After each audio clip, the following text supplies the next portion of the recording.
Good afternoon, Wrestling Inc. Get up, get going. It is me, your managing editor of WrestlingInc.com, Nick Houndsman, dressed in my best Paul Pratt drag here today. A little boy drag in the house today. For our good friend Paul Pratt, my co-host today, a.k.a. Pollo Del Mar. Paul, welcome to the Wrestling Inc. Daily.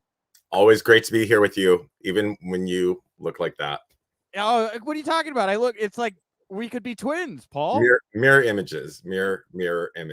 For those that can't see, because you're in audio form right now, I'm wearing a ball cap, flipped up brim, and glasses, as our good friend Paul wears often on the show. What does your ball cap say? Oh, it says Ronaldo Piven. This is a hat I would wear sometimes when I was a heel manager like a decade ago. Got it.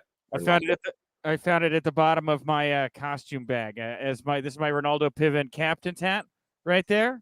Nice. All kinds of hats. Anyways, that's not important. I think I actually have something really similar to that captain's hat.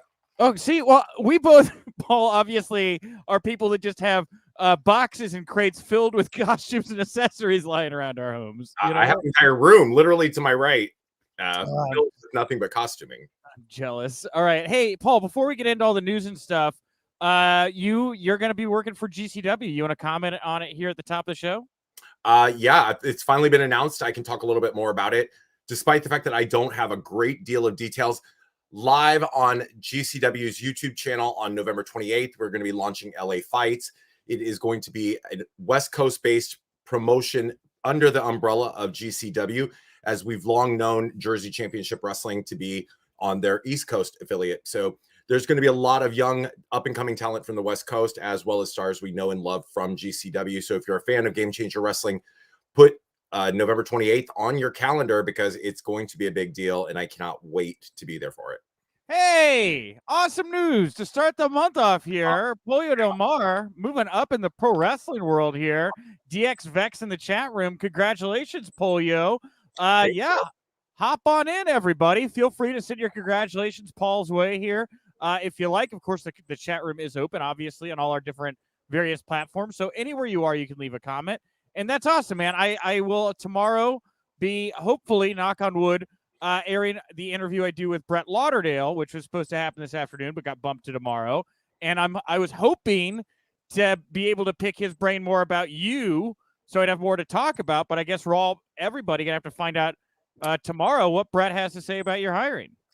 Let's hope it's all positive. You know, I think that my very first introduction to Brett was so unfortunate in a way.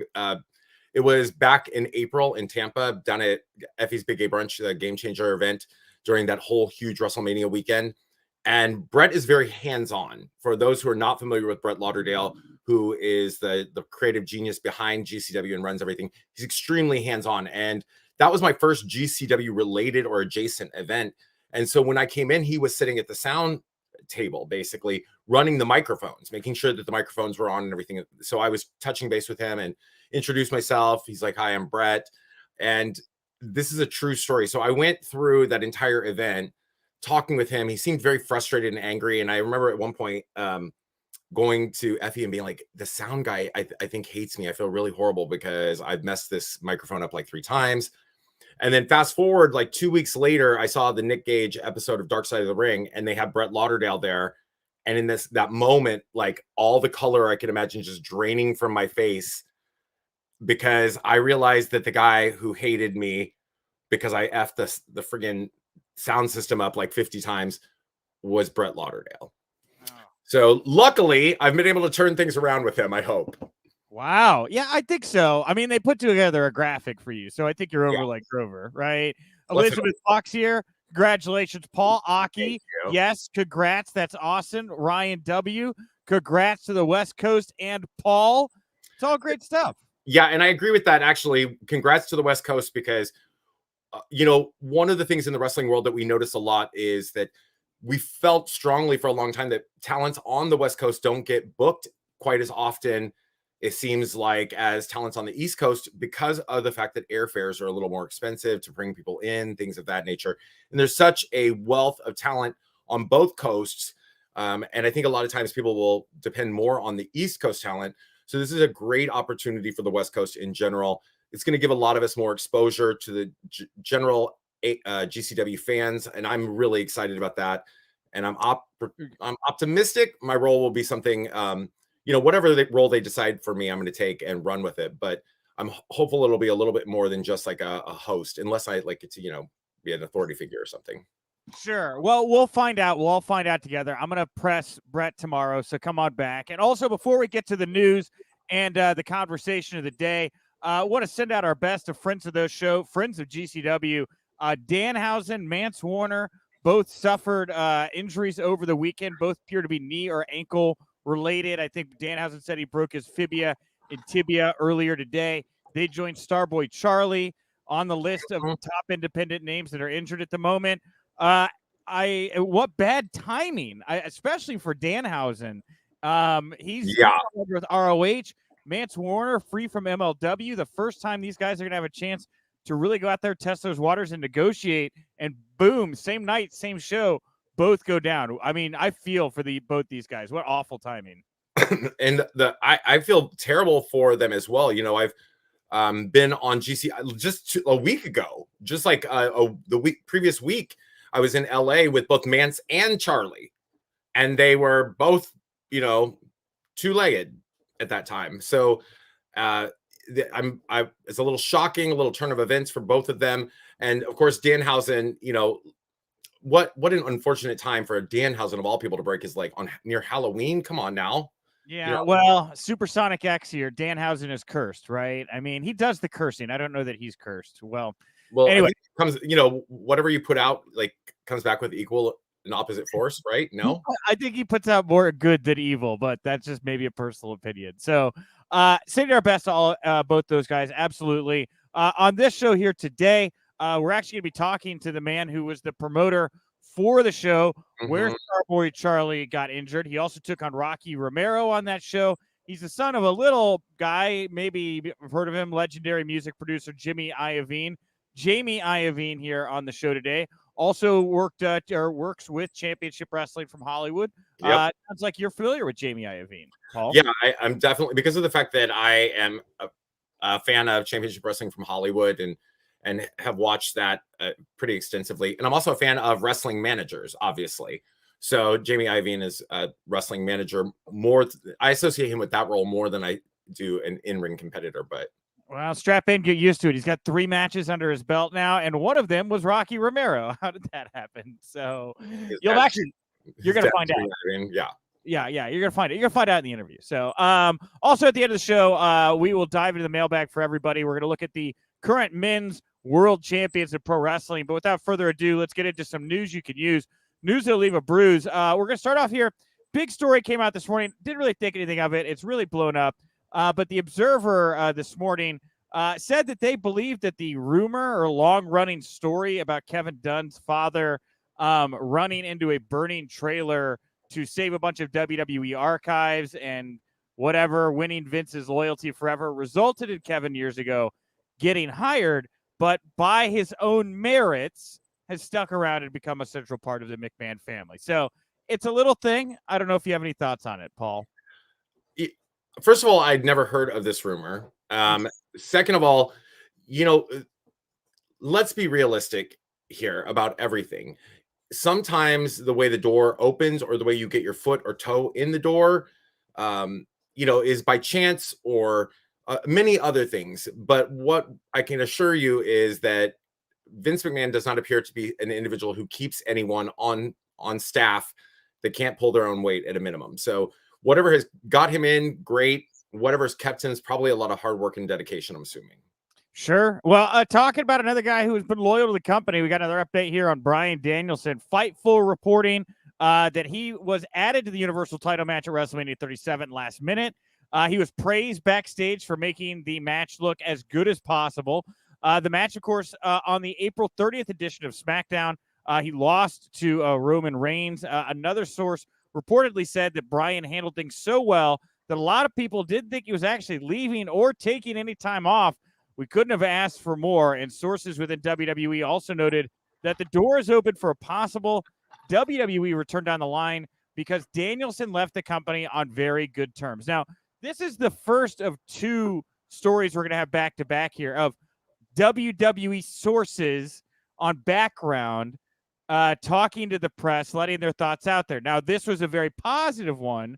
Do you glean anything from the fact that somebody of influence, I'm sure at WWE, wants it to be known that Bryan Danielson, we're all on good terms here. Everything's fine. Well, I mean, I think that there's a couple of things that I take from this. Number one, isn't it lovely when somebody can leave a company that gave them tremendous numbers of opportunities without being bitter and hateful and spiteful about it? You know, I know that it's difficult to imagine as wrestling fans that people would want to leave an employer that seemed to give them a great deal of opportunities. You know, like we heard a lot of negatives about the Daniel Bryan situation because they didn't expect him to become the phenomenon that he did. They did not necessarily have an eye on him for some of the positions and roles that he was ultimately able to work his way into. But at the same time, they have been very good to his family. You know, like his wife is a reality TV star as a result of it. They've got presumably a lot of wealth and stability in their lives as a result of this. And he was able to leave. He waited till his contract was up and just left, thanked them, and went for other opportunities. So there's that side of it. I think they take this as a very professional move from someone like Daniel Bryan, because we've seen many people leave over the years on good terms, which keeps the door open for a future return if they need to. And I think that what is happening on the flip side of that is that they're putting this out there that, like, yeah, definitely, like, go live your fantasy, you know, do what you got to do. And when that time comes to an end, and we think it will, you can always come home. Yeah, and it feels like, you know, there were some people from the Attitude Era that were like allowed, you know, maybe not allowed, but left the company on the best terms I think they possibly could. Got signed up and over to WCW and came back. You know, Sean Waltman, great example of that, right? Was able to leave, went over to work at WCW, came back as a bigger asset for WWE. I look at Daniel, and I do think, like, if this guy does come back to WWE at some point, I mean, doesn't that kind of mean they feel like there's a chance they could, you know, in the long run out edge AEW? Like, you know, there's that kind of, they have that kind of confidence about it. That's, I don't want to say bad, but, you know, compelling. They seem to think that's how this, I don't know, could maybe all sort out. I mean, I just think that in regards to someone like a Daniel Bryan, I firmly believe that what it says to me is that he left in a professional capacity. He was probably, you know, we've never heard situations of, he may have been not the happiest with the way they viewed him as an in-ring competitor or the things that they would perceive that he was capable of. And he may have felt a little limited, but I don't think they ever were blatantly disrespectful to him. I don't recall those kind of reports. And he was probably a dream to work with behind the scenes. So it's quite conceivable that their thought is, like, when your in-ring career is over, we have a million things that you can do for us. You are an outstanding ambassador. You are probably an outstanding producer of events. You have an eye for this. We want you to be a locker room leader for us. We need people like you. And when you get done as an active wrestler, come on back. Yeah. So the other side of this coin here, so that was a very positive thing that was leaked to the press about a former member of the WWE roster. So here's the negative thing, right? So Ringside News, they talked to a WWE source who had the following to say about Bray Wyatt. They wrote, or they said, not being an apologist or a WWE defender, just telling you like it is. If you were running a business and Wyndham was on your payroll, you'd release him too. Between his backstage antics and the way he handled himself when making millions and millions while medically flagged, he really deserved to be released. Now, Bray Wyatt has since responded to this WWE source on social media, saying, now that we have Johnny and Bruce's opinion, I would like to share mine soon. Hashtag cult of Wyndham. Now, at the same time, tattoo artist and illustrator Kyle A. Scarborough revealed on social media that at one point, WWE wanted to have a live action Firefly Funhouse. Now, at the time, Bray Wyatt only agreed to doing it if he could play each of the characters. And while the idea never made it to TV, he showed off what Huskus would look like with Wyatt under the mask. It's a great illustration. Highly suggest you seek it out on social media. Now, a few days ago, he also showed off some concept art of a mask makeup combo for Alexa Bliss in the early days of her run with The Fiend, which is also truly some terrifying stuff. It's like a fake human skin mask that has like his written on the forehead. It's really creepy stuff. So we talked about the positive, walk away from Daniel Bryan. Nice things being said here. It's a very different circumstance. How do you look at the report we just got here, or what we're seeing here differently? Well, it's very interesting to note that,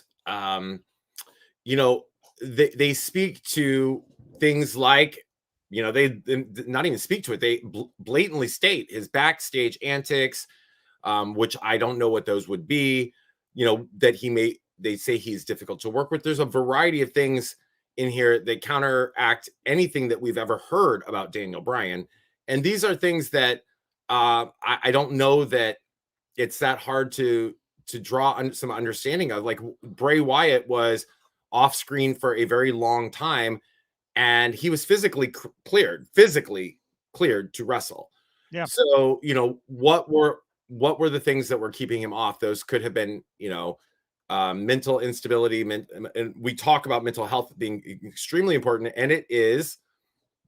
But if there's somebody who is mentally unfit to be in a role with the company and being difficult at the same time while still collecting their upside of their contract, then I suppose from a business perspective, that is being very challenging. I guess I don't know. Like, I want to know more about this circumstance, right? Like, I just don't really, like, there's still a lot of unanswered questions. For those of you that are wondering, by the way, I did reach out to Bray's manager this morning. I know who he is. And I was like, hey, if Bray wants to talk, our platform is all about giving him that space to do it. So I don't know if that would happen, but just to let you know, yes, we have reached out to give Bray the space here to do it. This to me here, I'm going to do the screen share here thing, and this always backfires on me, but I think I could do it this time and it'll be okay. So this is what the mask looks like here that Bray was going to be wearing. So this is, if you're watching us in video form on any of the streams, you can kind of see it right now. If you're in audio form, you go seek it out. But Paul, this thing is terrifying, and I love the look. What are your thoughts on this here? I find it really, it is terrifying. Number one, would be interested to see how they actualized something like this in real life. This definitely has that kind of a graphic novel feel to it. It certainly looks like a design for a tattoo of some kind.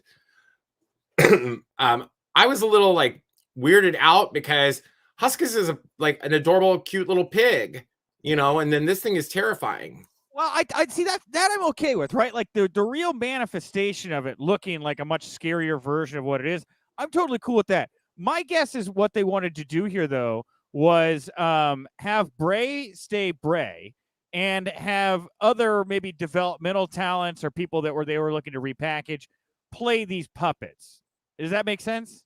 Yeah, of course. Like, they wanted to build out like a stable of people that were his minions. Yeah, exactly. But that kind of it's an affront to the intent of it. Like, it almost feels like maybe the authenticity of the idea is something he was so attached to, where it's like, these are extensions of me.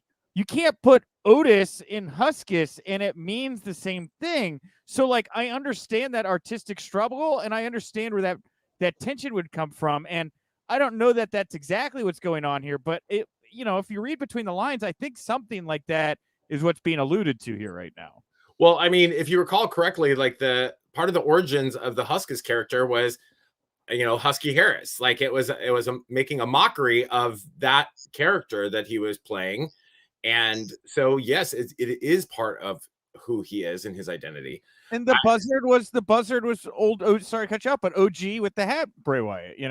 Yes, the all of them were, these manifestations of his mind, right? And I think that, all of those things aside, like, what I think is what I would like to know more about is what were the reasons why he was sidelined for so long? What were, if he was physically cleared to compete, what was it that was keeping him on the sidelines? And what were the backstage like machinations that kept him off? And what are these difficult and challenging times that they, talk about with him? If you're going to leak something like that, then you should probably leak some specifics so that I have some context. But what I do also note that I thought was quite eye-catching is that these unnamed sources, right? Like these high people or whatever, Bray, Wyatt in response names them. Now that you know what, Bruce and Johnny think, let me tell you. John Laurinaitis, Bruce Pritchard, for anybody who needs clarity on that. Yeah. Brother Love and Johnny Ace. Right. He named them outright. So it's clear that there was verbalized conflict between those individuals so that he could identify that this is not somebody else. Yeah, but does it kind of feel like something Vince said to them, that he was like, man, I would love it if they talk about the truth about Bray and how hard he was to work with, or something like that. I don't feel like it's always just, there's tell a friend, tell a wrestler kind of situation some of the time. I don't necessarily think so. I think that they are both very, very steeped in this company. And I think that they're probably the two most hands-on, them and Kevin Dunn, who we just mentioned. They are probably the most hands-on people on these products on that kind of a business side. Far probably more than Vince is at this point. Yeah, we'll see. I mean, these is already unclear on it's become very blatant that Vince does not have a grasp on even some of the inner workings of the company. I'm just saying, you don't go out and create this narrative unless you think maybe it could win you good. You don't go out and say stuff that's going to maybe leak back to you that maybe they wouldn't like. This is pretty, I mean, to anybody who is reading it, there's certain things that you kind of know where they come from. So just a thought. I'm very, very interested to hear Wyndham's thoughts. And once again, the platform is here, Wyndham. We are here if you'd like to talk. Yeah, I mean, I think that this definitely what is such a stark contrast, for example, to the Daniel Bryan thing that we just talked about, to me, is that thus far, Wyndham has scarcely said a single thing about any of this. He's given no reasons why he left. He just left, and he's sort of hinting at things for the future. This is like a first shots fired, and it's by WWE. Yeah, 100%. And they came after him. They're like, but it's a mixed message, right? Or it's not a mixed message. It's two distinct messages, right? One, if you do what Daniel did, look at the praise. I mean, and honestly, this is like the 12th time we've read about how good he left on his departure. He said it 6 times. WWE sources have said it 6 times. It's so grossly amicable, right? The other side of it is you're going to get the CM Punk Bray Wyatt treatment, where if you have the audacity to leave and not be happy about your release or your situation towards the end of your tenure, the WWE sources are going to be saying very different things to the press outlets and maybe making it more difficult for you to negotiate elsewhere. I don't know if that's a goal here. Hey, this is a problem. He's not going to have a problem negotiating elsewhere. I think that this, I'm going to just go out on a limb here and, say that this speaks to the type of relationships that each of these individuals had throughout their run. One side of there's two sides of the same coin. One side, Daniel Bryan, they don't want to give him what Daniel Bryan wants, and that's these opportunities. They don't see him as a top guy, all of these things. And so Daniel just goes out, works extra hard, wins people over, and they're almost forces their hand. And then the flip side of that is you've got somebody like a Bray Wyatt. They do the same thing. They seemingly come up with these crazy ideas for him, or maybe he comes up with crazy ideas for himself. They go over extremely well. They give him these great opportunities, but there's something going on behind the scenes that we don't know. Something in the interactions with these people where they're like, okay, well, we want to take your character to the next level, and he's shooting, it sounds like they're offering him even more opportunities. They want to build this whole thing around him or whatever, and he's shooting it down. So who knows? And I'm not I'm a huge actual Bray Wyatt fan, and I would love to see him do well elsewhere. I would love to see him unleashed creatively, but there is some curiosity on my part. What was it that went so woefully wrong that WWE is going to release a statement like that? All right, Paul, I want to thank you for joining me at the Top Show, talk all the news of the day. I'm sorry we're not going to be able to get to the fact that Charlotte almost said nothing about rumors about her and how WWE has no imminent plans for Gable Steveson. I mean, does that either of those news items really surprise you, Paul? Well, what would Charlotte say? Exactly. What would she say? Yeah. And this has been the talk of the industry for 2 weeks, that like, to be blunt, like, a major star appears to throw a tantrum. News at 6, like, what are we supposed to, like, it's not breaking news. It's not unusual. It may be not unsurprising because they're both legacy talents, but I get such a similar vibe off of Charlotte and Cody right now. Like, there's like, and I mean, what did you think of Cody's last promo where he was like talking about building the bank and everything? Did you love that or did you hate that? I haven't seen it yet. You haven't? Part of me thinks you might love it, and then kind of hate that you love it as much as you love it. But like, my point in direct relation to Charlotte is, like, she is a situation where I think that she knows that they are not planning. They are not, no matter what kind of ruckus she creates, they're not letting her out of her contract.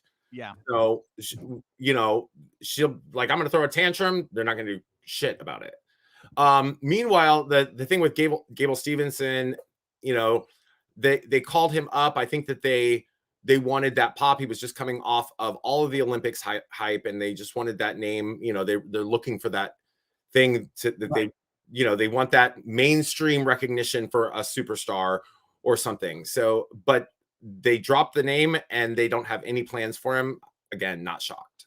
All right. Well, thank you as well, by the way, to Jamie Iovine. It was a great conversation. Go support Jamie at Jamie_Iovine over on Twitter. And today's mailbag question comes to you from @WInc Daily, WINC Daily. Pretty broad. I just want to know, who's your favorite male world champion is at the moment? Is it Roman Reigns, Big E, Kenny Omega, or somebody else? Over 350 votes here just the last hour or so. 48-7 Roman Reigns, 35-1 Kenny Omega, only 11.3 for Big E, and about 5% for somebody else. Paul, Big E only got about 10% in our poll here. What do we take away from that? I think that when you look at that poll, like, I think people love Big E, but Big E, of those three that you offered, has had significantly less time to make himself an impressionable world champion, right? Roman Reigns has held this belt now for a year. Kenny Omega, pretty much the same. So both of these have been around for a year, and people are, at this point, it's confirmed they're not going to be flashes in the pan. I think one of the reasons why people may be hesitant to go all in, so to speak, on a Big E is because we remember how quickly Kofi Kingston came and went from that role. So is Big E going to be established as a major contender going forward, or is this just the due diligence of giving a longtime veteran of the company their shine, their moment, before returning him right back to, where he has been for the majority of his career, which is with the New Day as a tag team? Yeah, and look, Big E, I think he just needs the right dancing partner right now, right? Like, yeah, you nailed it. Roman Reigns has told some great stories. You know what you're getting there. You've had time to let it sink in. Same thing with Kenny Omega. It's been about a year for him on top. I think the poll would tell you maybe not as engaging as Roman Reigns. But yeah, Big E, man, the Drew McIntyre stuff was so flat. And now, hopefully, with Seth Rollins, and we're going to find out, I guess, tonight on Raw where that thing's going. Maybe this is the guy to finally start to kind of get us into Big E and make us want to see Big E go off the chain and really become that dominant champion, Yeah, absolutely. And I will say that for me, though I have no dislike for Kenny Omega, I have not found Kenny Omega as much of a compelling on-air personality as I have Roman Reigns. So, and quite frankly, it would do my heart good, I think, to see Kenny Omega promptly displaced as the leader of the Elite by Adam Cole, who I find to be much more compelling on an interview, much more compelling just in general. So, you know, and I think that in my mind somewhere that there's something wrong with me thinking that, because I had never been fully exposed to Kenny Omega prior to AEW's launch a few years ago, when he was like the darling of Japan, the darling of the indies, the darling of everyone. So when I saw him in terms of in-ring skills, amazing, brilliant, the kind of matches he can put on, fantastic.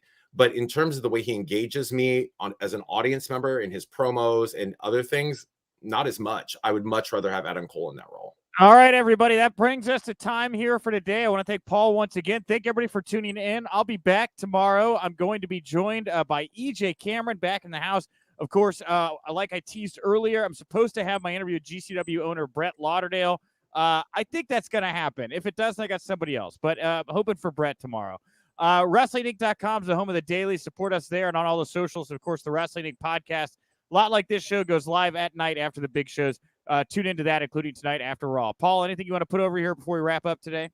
Absolutely. Go check me out on Twitter.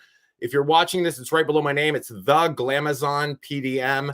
Or catch me on Twitch. That's just at Pollo Del Mar. We stream old school wrestling, and we've been streaming Lucha Underground more recently. So Twitch at .tv at Pollo Del Mar.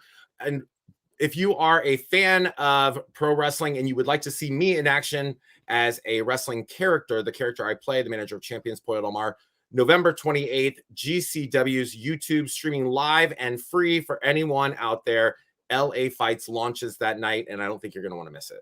All right, everybody, and I'm at Nick_Houseman over on Twitter. Thank you all so much for tuning in. I will talk to you tomorrow. And remember, if you winked, you didn't miss it.